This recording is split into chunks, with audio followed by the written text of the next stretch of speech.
Hello once again. I wanted to quickly do a sort of follow up to the previous video. It's a little out of order from some other videos you're going to see later on, but I wanted to kind of follow up in this video on the After Effects side of this video animation. I spoke previously about waiting until I was done with it when I knew what I actually wanted it to turn out to be, before I actually got to show you guys what I ended up with. So what I'm gonna do first is show you this 10-second video, and I have it placed here right after this clip, and then we're gonna jump into After Effects from there to see how I actually put that together.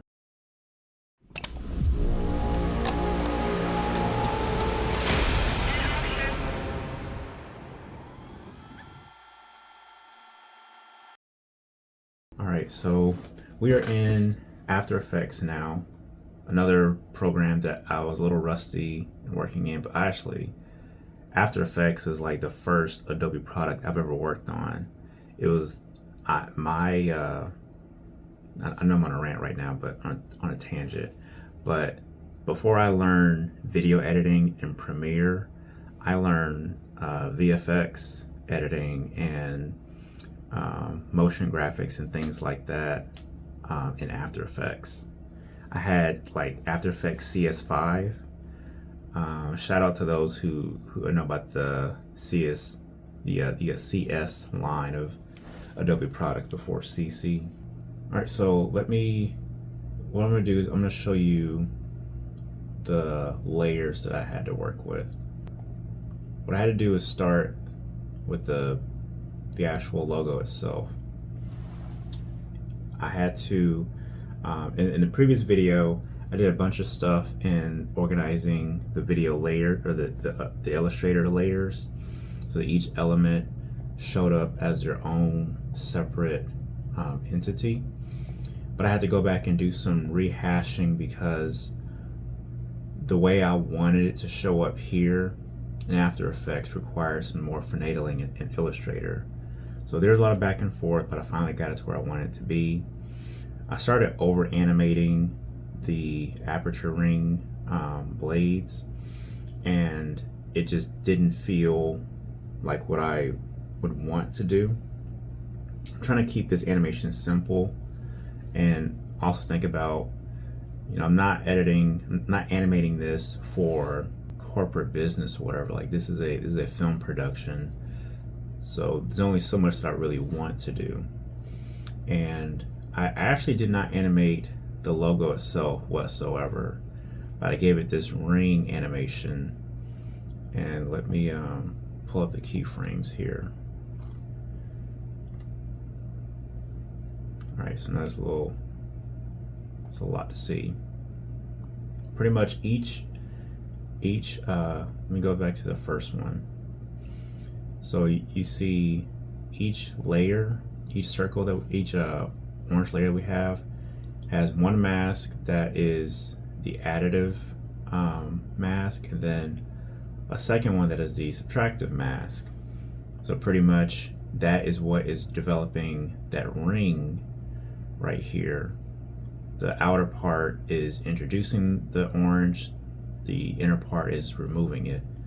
And I honestly did not do too much with this animation. I just made it pop up so that it appears and then it trails off.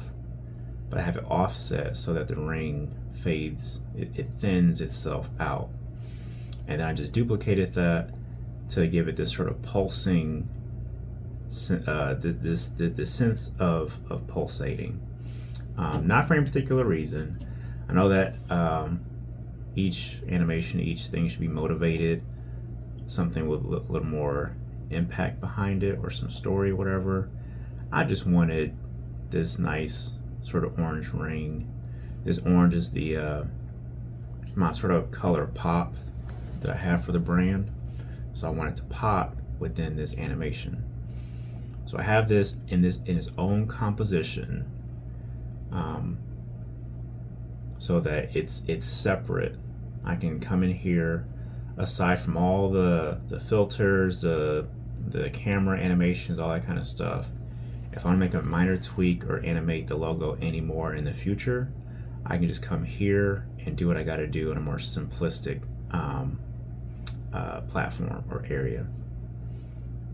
One of the things about motion graphics and graphic design in general, it's a good rule of thumb to future-proof your projects, especially if it's a personal brand type thing. If it's corporate, if it's for a business, whatever, you may not need that later on unless you're working with them more consistently. But I would say definitely for your personal brand, make sure your stuff is future-proof. Make sure your layers are labeled appropriately, whether by color, by name, whatever that may be. Make sure you're organized. Make sure your folders up here are organized. Make sure all this stuff is good, so if you come back a year later and you want to do more or expound upon what you started off with, you have a good foundation and it's not confusing to navigate. All right, so for this portion of the composition, I have 4 different camera angles. For each angle is its own camera layer with its own positioning, its own keyframes. What I wanted to do was have some tighter shots, some macro shots to kind of hint at what the logo is, give some sort of build up, and in the payoff, which is also heard in all the sound effects, right at 4 seconds when they actually introduce the logo in its entirety. And what I wanted to do is have continual motion. So each layer, each angle is continually moving, continually pulling back, continually revealing, and even at the full reveal, the logo is still pulling back a little more with the pulsating of that orange ring. So there's still something going on. I'm going to touch on the sound effects just briefly. I do not have the experience in editing audio in After Effects.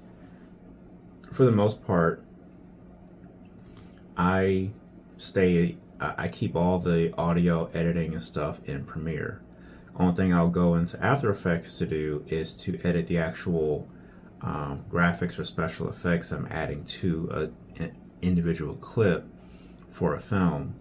So doing this in this way, having the audio tracks here, the only benefit is that I keep the project in one composition and one platform. So as I see where my keyframes are up here, and I see the marker, that the time that it needs to build up and pay off, I can align the audio tracks by the waveform to make sure everything is lined up. That's the only advantage I really had. This doesn't really accommodate, especially when you think about everything is just in layers at the moment. I have to scroll down really far to look at all the audio tracks. I haven't found the shortcut to pull down the waveform yet, so that's kind of on me. But for this project, only 10 seconds long, I didn't need to do any tweaking to the audio. I just needed it to be placed there. So it sufficed what I needed. And then the last thing to touch on is the sort of icing on the cake, the things that kind of make it feel more tangible, more gritty. Once I had, okay, so going back to the cameras, once I figured out the position that I wanted, figured that out first, I then added the shallow depth of field. By default, your camera is not going to have the depth of field on for good reason, but whenever you're ready to set that up, you'll go down to camera options. Now it gives you a lot of control. You don't have to worry about all this. The only thing you got to do is turn the depth of field on. This will be set to off. I'm not going to change the settings, but turn the depth of field on. The focus distance I had to bring all the way down to 700. I didn't get it where I wanted it to be. For some of these macro shots, the focus, the line of focus is like right here at the very back. And I didn't want that, but as I was trying to finagle the focal distance, and I'll show you how I did this. One thing I love about After Effects is you get a multi-camera view of your scene. And I'm going to open this up so you can really see. So this right here is my top view. So right here is your camera. Right here is the field of view that the camera sees. So right here is, this is that triangle. This box right here represents the line of sight, or the focal range, where the focus distance is itself, which I think is about back here. And I might have this wrong, because I think this layer, this line right here might be the focal distance. Let me do this. Yeah, so moving the focus distance changes this.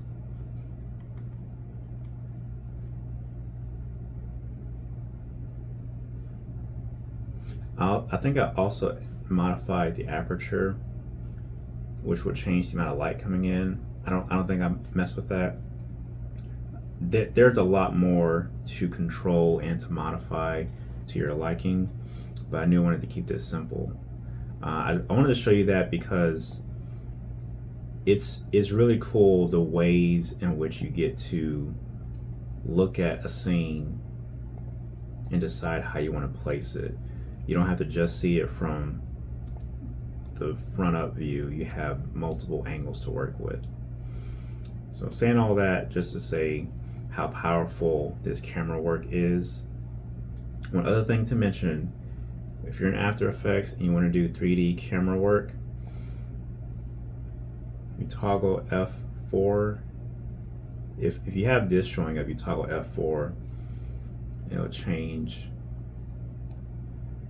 the mode. It'll change the settings you have popping up.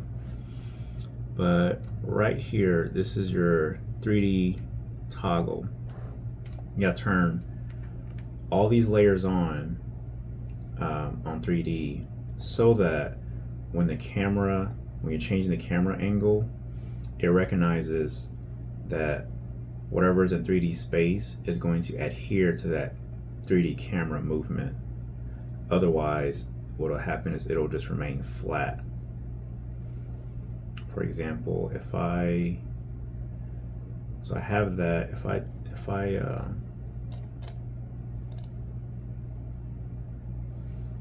that's actually on this layer. If I toggle that off, it stays right there because it does not adhere to the 3D camera angle. So toggle it back on, put it right back in place. And the last thing that I added to this was some noise, some film grain. I've been finding my style in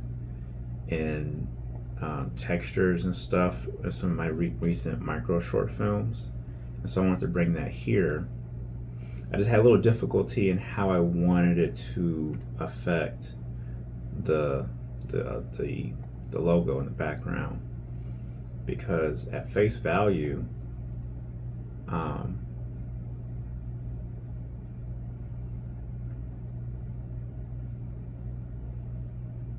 me see.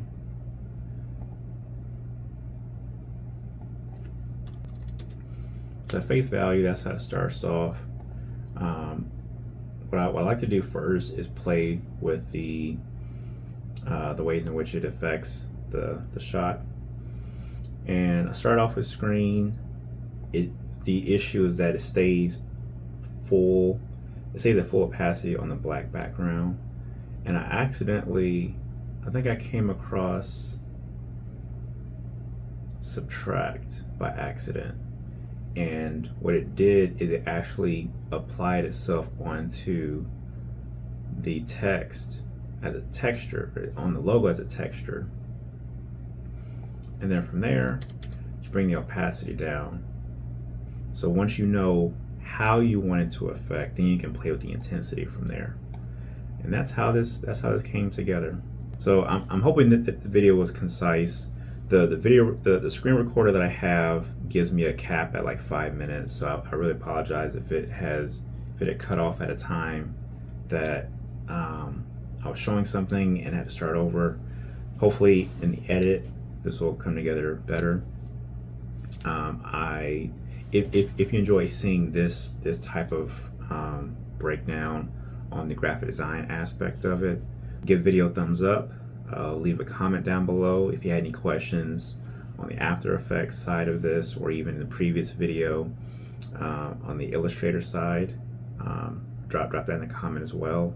Be happy to answer any kind of questions you have. And as I'm moving along in this sort of rebranding, hopefully I'll have everything together to kind of get ready for that launch, which will be I think it'll be March 1st. So again, be on the lookout for that. Please make sure you're subscribed to this channel to stay up to date with all the behind the scenes of this rebranding, as well as the other short films that I have coming up. In the meantime, I'll catch you guys in the next video. Deuces.